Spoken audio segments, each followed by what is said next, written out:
Hello, hello, hello. Welcome to Wellness by Design today.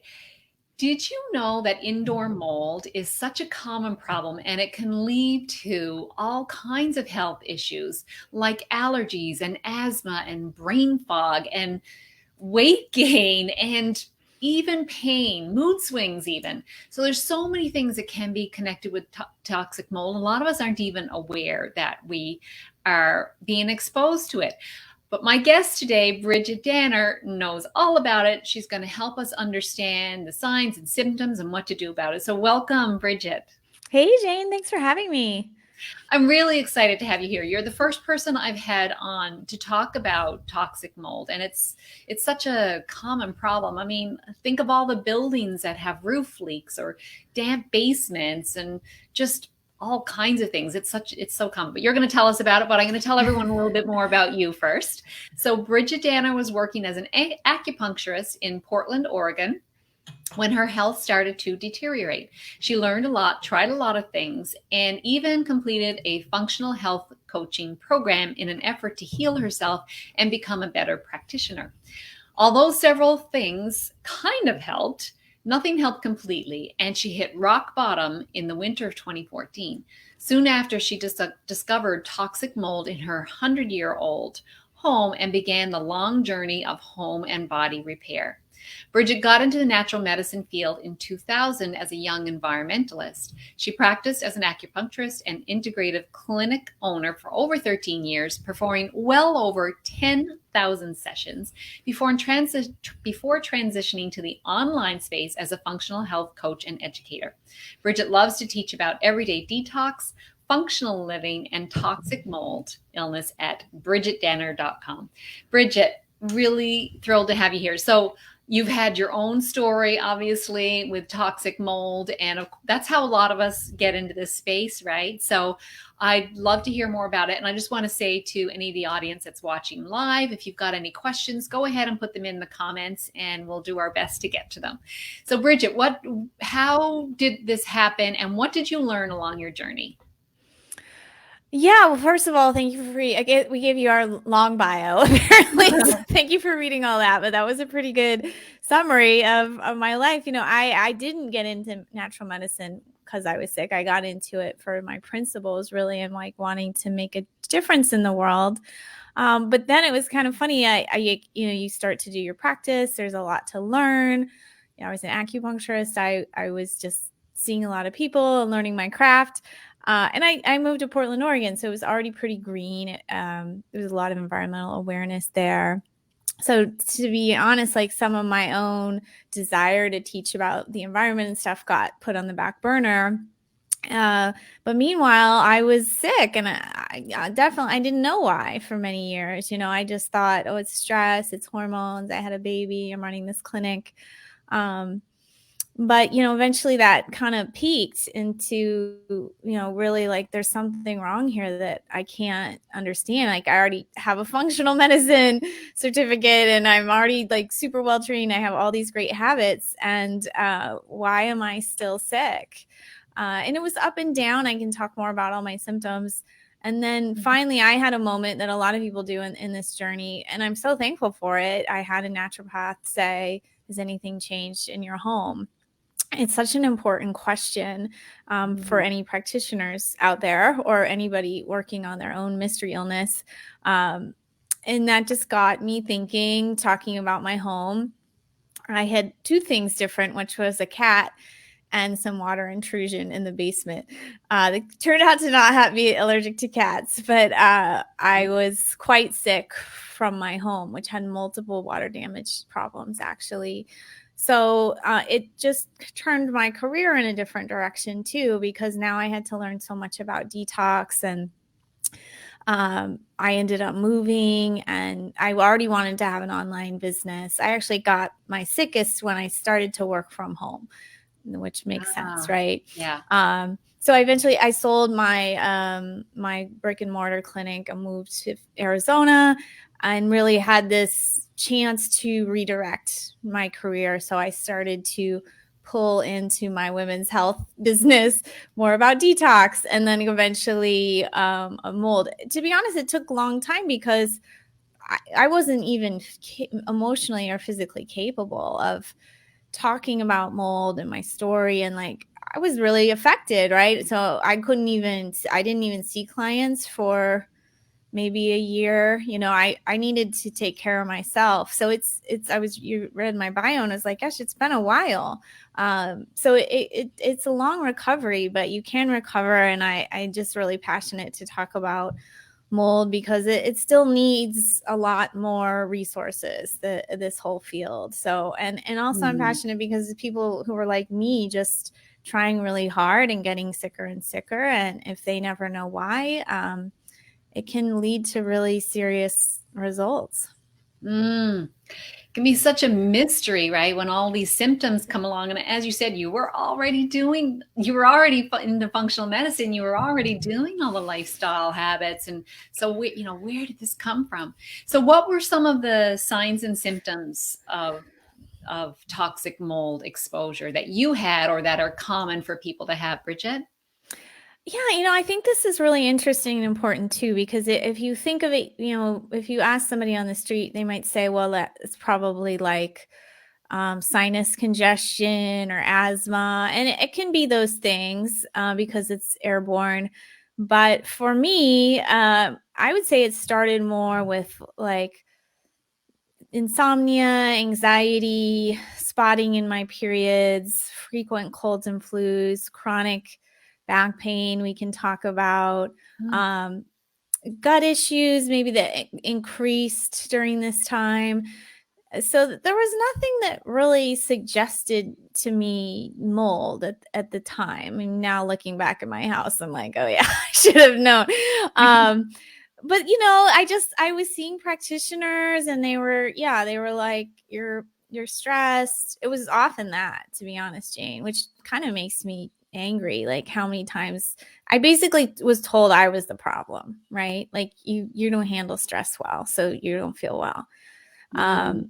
But again, it's like there's only so much you can do to manage stress. Like, besides, I was a mom, I was a business owner. Like, I went to yoga. That was all I did for exercise. Like, I went to bed on time. Like, I was Mhm. trying. Um, so yeah, those are some of my first symptoms. And then later, when I mentioned to you, I started to work from home. I got strep throat. I had never taken antibiotics in 20 years, and now I was needing antibiotics. And then it seemed like I didn't recover from that. I was super, super tired. Um, I did a detox for a month. It didn't help. I did IV therapy. That didn't help. That was when I talked to that naturopath. And I did get some testing for autoimmunity. I know you've dealt with that. I did end up having Hashimoto's. A lot of people with mold will have an autoimmunity. So I actually found Hashimoto's before mold. It was like, I was finding all these things, and I was studying functional medicine, so I was getting tested too. So once you open that box, you're going to find a lot of diagnoses. If you've been like me in a moldy home like 7-8 years, you're going to now have parasites, Hashimoto's, candida, all these things because the body becomes so disrupted. But I think the two most common symptoms are brain fog and fatigue. And I would say at a level that's pretty extreme. So for me, the fatigue came, and then when we started to rip up our house and make some mistakes in that area, then my brain like really went. I couldn't remember anything. Like I would open a tab on the internet and I'd be like, what am I looking for? What am I looking for? And I'd remember, and then I'd forget again. And it would go like every time would be like that for like 30 seconds. And I just accepted it, which is so bizarre. I knew it wasn't right, but I had to keep plugging, going on with my life. So I would just live like that. Mhm. But it was scary. There's some things got really scary at that lowest point. I started to think about wanting to die, to kill myself, because I was just so tired that I would fantasize about not having to do this again the next day. Wow. Um, yeah, and it wasn't even like a conscious choice. So now I sort of know what that feels like. It's just I don't know, it's just like a mechanism, I think, that happens when your cells are so tired that Mhm.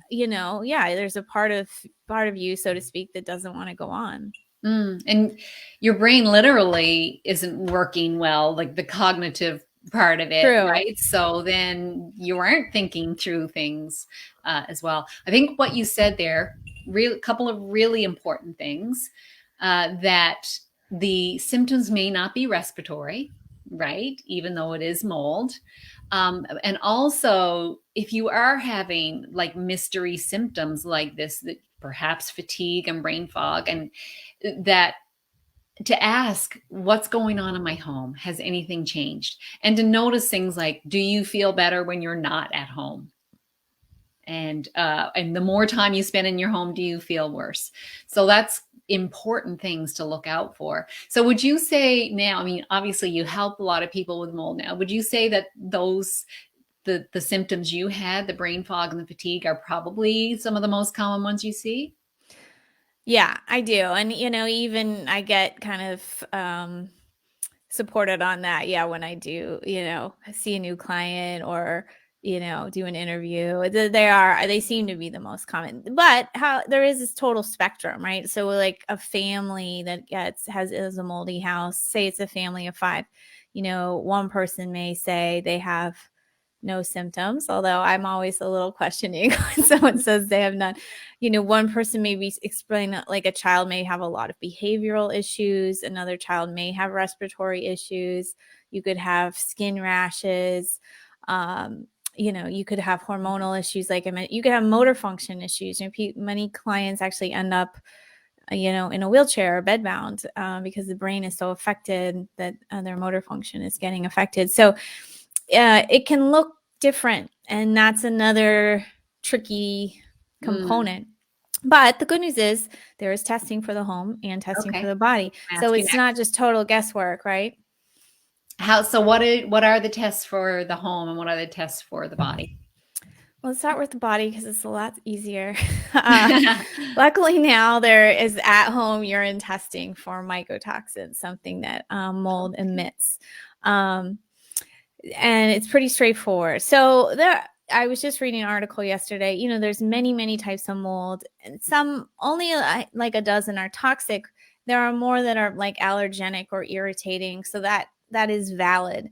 Um, but as a practitioner, I like to know if you are exposed to those nasty ones, and if you have a water damage issue in your home, you're probably going to have some toxic molds in there. So it's a pretty straightforward test. It didn't exist, I think, 20 years ago when this field was kind of starting to develop. Mhm. So it's really, lucky we have it. I've only seen one, so to speak, false negative.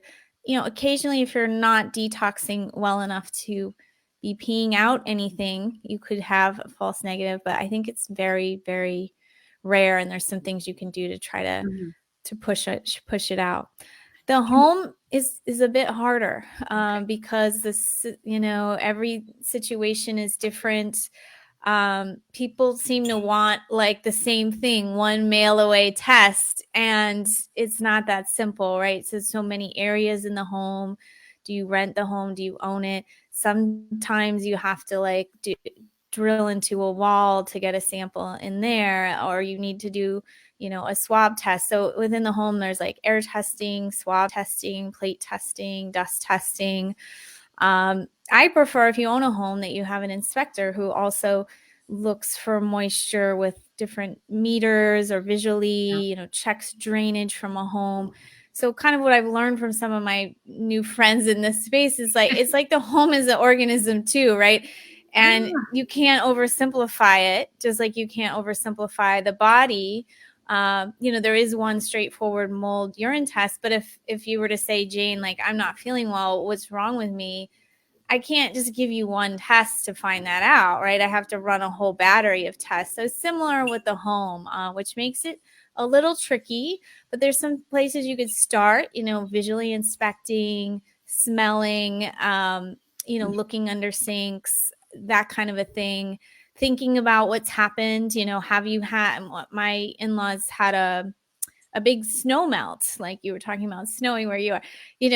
There's a lot of ways that water could have intruded into the home, and then it's keeping those materials moist and making mold grow. So yeah, it can be unwound, so to speak, but mhm. unfortunately the home is a little bit tricky.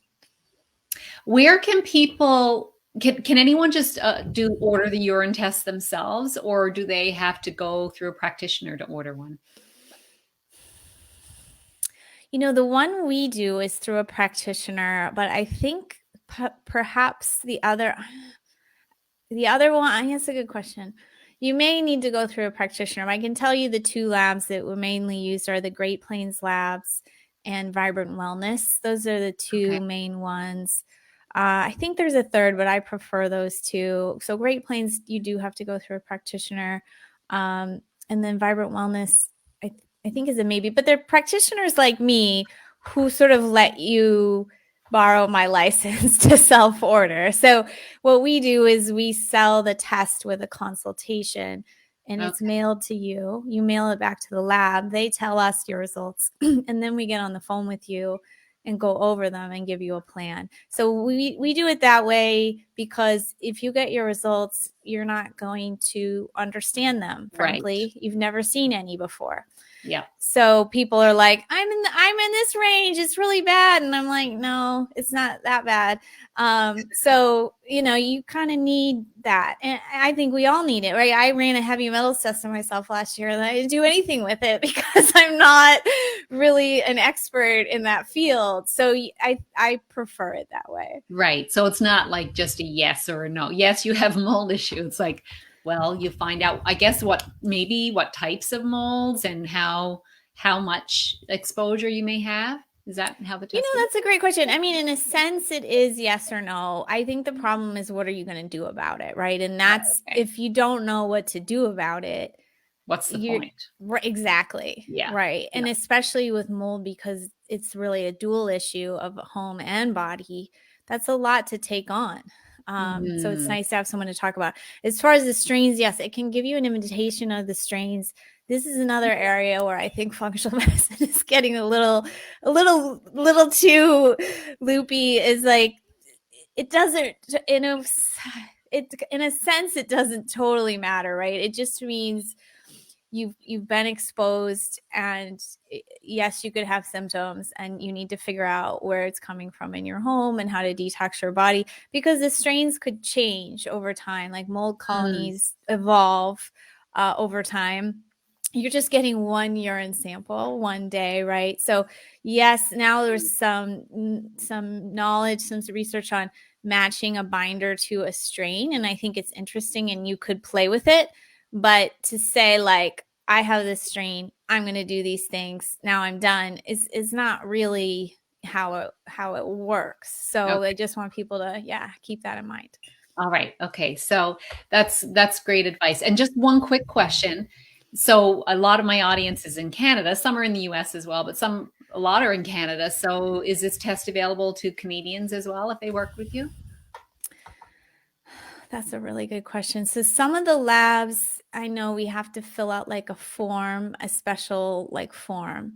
And so I'm pretty sure we can. I think it says on our site, like email us if you're out of the country, because we have to go through some special protocols. Okay. Um, All right. it would be great to know if there's some labs in Canada. I don't know. And there may be, I don't know. I haven't had that I know of toxic mold exposure, but maybe we did have some Yeah. snow Well, melt a you little while have ago. an autoimmunity, Jane. So I do wonder a little bit. Yes. You had some Yes. snow melt too. Yes. Yeah. Okay, Okay. so let's talk about detox. Like, how would people deal with this once they know or suspect that they have had mold exposure? What would they do about it then, Bridget? Yeah, so this is really my strength. So I get interviewed a lot, and we intend to talk about the home a lot. So I appreciate you moving on to detox. So there's a lot you can do, and you just have to be a little gentle and a little patient. Um, because you may be at a point, if you've gotten quite sick, where you're quite sensitive to supplements and foods and you're on a limited diet. So some people develop like a mast cell activation syndrome, which is sort of making histamines all the time, and or you're in what they call chronic inflammatory response syndrome, which is Similar, really. There's just maybe a little less specific, but you're in chronic inflammatory state. So sometimes taking things, doing new treatments can be making side effects. So you just have to be a little careful. I was pretty lucky that not much gave me side effects. I could be pretty experimental. But I wouldn't say I was especially fast to heal, even with the arsenal of information I had and everything like that. So I said start with, the basics, right? Like eating real food, drinking lots of fluids, getting to bed on time, making sure you're pooping, getting your body some support if you don't sleep well, setting some things up so that if you go to try to push more toxins through, your body can handle it. If your body can't handle it, it will let you know pretty quickly by giving you a headache, making you nauseous, whatever, when you try to detox. So yeah, this is the book, and it is available in Canada, even paperback. So I started with that. Again, Bridgit, we couldn't quite see it all. Yeah. So Bridget's book just came out, The Ultimate Toxic Mold Recovery Guide. Yeah. Yeah. So I have these like 10 foundational steps to do first to kind of check and make sure you're doing. And most of us are doing some, but like, let's make sure we're doing them all. And then I have like my 5 favorite detox techniques and my 5 favorite supplements. So for me, techniques were the most helpful early on. Early on, I was using a sauna, not even in my own home. I didn't own one yet. I also don't recommend you buy a sauna and put it in a moldy home. So this was pre-COVID. I was just going to the gym and using saunas. And I was dry brushing. Those are the first 2 helpful things for me. Later, I added coffee enemas when I learned more about them. Game changing for me. So even though they're weird, I still talk about them. I also put in my top 5 Epsom salt baths, nice and easy, and mouth taping, maybe out of left field. But for me personally, it was very helpful in my journey. So yeah, I love everything that, it's some of these things you can do free. You just exercise. You can learn a little like lymphatic massage on yourself. You can get a massage. I really love all of that. It just seems to, mycotoxins can go all over your body, and they'll kind of gather in lymph when your liver can't keep up with the load. So just gently getting it moving for me helped a lot. Again, as long as you're pooping, you may want to take a binder, which we can talk about next. But yeah, being outdoors, breathing, moving, it sounds so simple, but really you got sick from being in sort of this artificial environment inside. So some people just heal by like taking off, going camping for the summer or whatever. And so that all can be really helpful. Excellent. So let's talk about the binders. So people may not understand that whole idea, how that works with detoxification and why we have a binder. So maybe before we go into what binders are, binders are like the multivitamin of detox, kind of, right? So actually, in my foundations, I'm like, first, please do take your foundation. Do take a multivitamin. Do take fish oil, magnesium, vitamin D. Those are sort of my please do take those. They may not be sexy, but they help your cells work and they lower inflammation. Right. So do those things first. And then my 5 favorite detox essentials are a binder. I'll explain more. Broccoli, seed and sprout, glutathione, electrolytes, and CoQ10 I put as my favorite 5. Binder, probably the most important of the bunch. A binder physically or chemically binds toxins mostly in the large intestine. So as we detoxify, our livers put waste into bile, and then the bile goes into the intestines. Unfortunately, the bile can also be recycled as part of the body's normal processes. The problem is if that bile has a mold in it, mycotoxins in it, they get back into circulation. Yep. Here we go again. Yes. So it's why you definitely have to be pooping. Really, with in a detox situation, you really even want to aim for more than once a day that you're having a bowel movement. And then you want the bile and the toxins bound so they go out with stool instead of Mm-hmm. recirculating. So I think the binders area is going to still have a lot of growth, because there's binders that are physical, like charcoal and clays. But there are also binders that work a little differently, like yeasts and immunoglobulins can act as binders. And I think that area is really interesting, and it's going to grow. And some of these, like I mentioned earlier, some of these binders have been shown to bind to certain mycotoxins, which is pretty awesome. So that we have a binder coming out, I think May 1st, and I just made sure that what I put in it covered all the categories of mycotoxins. So there are binders that are combos, like the one we're coming out with, or you can rotate, especially if you're a little more sensitive. You may want to just try a single ingredient binder. Pectin is a good one to start with. Or another sensitive client, I just had him do a fulvic and humic acid tincture so that we can go really light if he wants. So yeah, for sensitive people, you may just want to go one at a time. And that's, I think, a really valid way to play with binders is to try this one and switch to this one. Your body kind of likes that variety too, right? Yeah. I mean, slow and steady will still win the race, right? We don't, 100%. yeah, Yeah. yeah. Yeah. Um, so with the coffee enemas, there's no binder involved in that, or like the coffee enema just makes the bile duct release. Is that, I have never It done does one. do So. that. Yeah. And it also helps your body make glutathione. Okay. There's a compound in the coffee that basically a coffee enema is just to influence the blood flow to your liver. It does, like you said, also influence the bile and the gallbladder, which is great. Then it helps, this compound in the coffee stimulates the production of glutathione. Meanwhile, your blood flow is going through the liver. So Mhm. glutathione is a really important antioxidant that's going to be depleted in chronic toxicity. So Okay. bringing that back up is a great idea. I will Mhm. say that of everything in my book, coffee enema is probably the least studied, least, documented. Unfortunately, there's not a ton of evidence about how it works, why it works. But I can say from my own story and many of my clients who started before they met me, because they're just on their journey, they love it.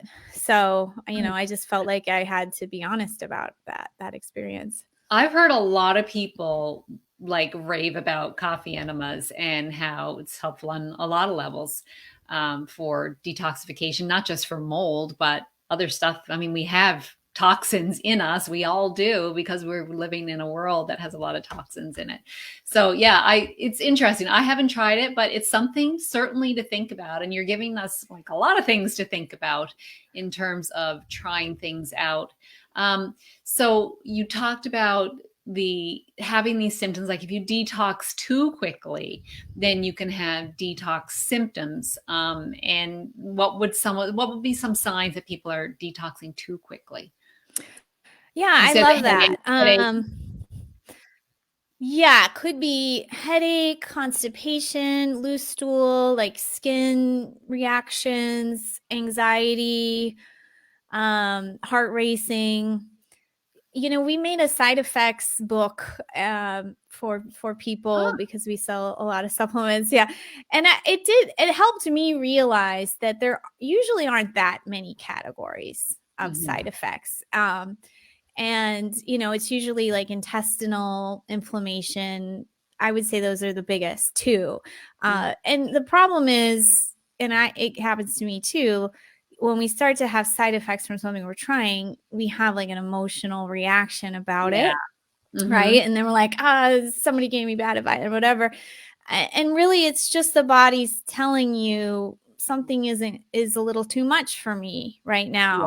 now, and you need to back off or try something a little different. That's all it is, Yeah. right?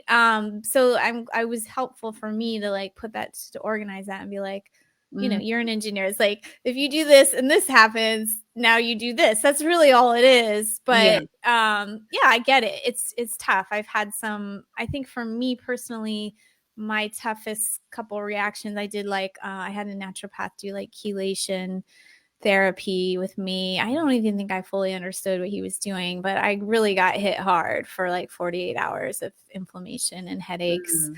Mm. Um, so if you're gonna, move into some bigger treatments, yeah, just know that. And then, yeah, if you're very sensitive, I mean, I have clients who can like barely take a drop of a thing.